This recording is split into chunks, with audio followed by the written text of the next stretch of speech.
பாசி மணிகளை மாலையாக அணிந்திருந்த சிறுமி ஜெனியை அழைத்த அதன் தந்தை, உன்னிடம் உள்ள பாசி மணி மாலையை என்னிடம் தருவாயா?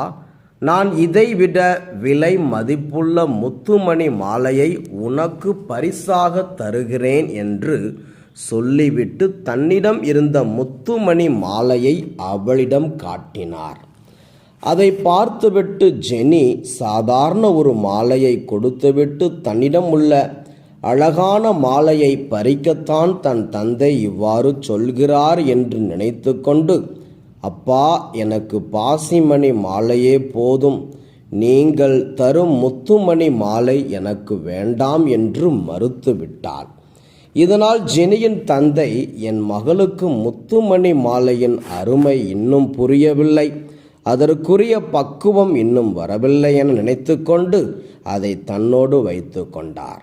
ஆம், இந்த நிகழ்வில் வருகின்ற சிறுமியை போன்றுதான் இன்று பலர் விலை மதிக்கப்பெறாத நிலை வாழ்வை பெற விலை மதிப்பற்றவற்றை இழக்க தயாராக இல்லை. இன்றைய நற்செய்தியில் வரும் செல்வந்தனாகிய இளைஞனும் இதே தவற்றினைத்தான் செய்கின்றான். நிலை வாழ்வினை பெற்றுக்கொள்வதற்கு நாம் என்ன செய்வது என்று இப்போது சிந்திப்போம். கண்கெட்ட பின் சூரிய உதயம் என்பது போல் சிலர் தங்களுடைய கடைசி காலத்தில் கடவுளை தேடுவது உண்டு. அவர்களை போன்று இல்லாமல் நற்செய்தியில் வரும் மனிதர், செல்வந்தனாகிய இளைஞன், தன் இளம் வயதிலேயே கடவுளை தேடுகின்றான்.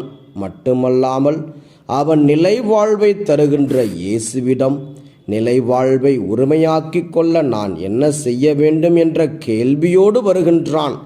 அந்த அடிப்படையில் அவனுடைய தேடல் ஓரளவுக்கு சரியாக இருக்கின்றது. ஆனால் அவன் இயேசு சொன்னது போன்று தன்னிடம் உள்ளதை ஏழைகளுக்கு கொடுக்க மறுக்கின்றான். உண்மையில் அவன் ஏழைகளை அன்பு செய்திருந்தால் அவன் தன்னிடம் உள்ளதை ஏழைகளுக்கு கொடுக்க முன் வந்திருப்பான். அவனிடம் ஏழைகள் மீதான அன்பு இல்லை.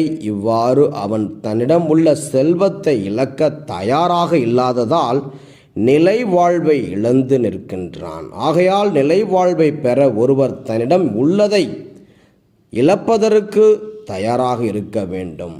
முதல் வாசகத்தில் பேதுரு, சிறிது காலம் நீங்கள் துயருற வேண்டியிருப்பினும் அந்நாளிலே பேருவகை கொள்வீர்கள் என்கிறார்.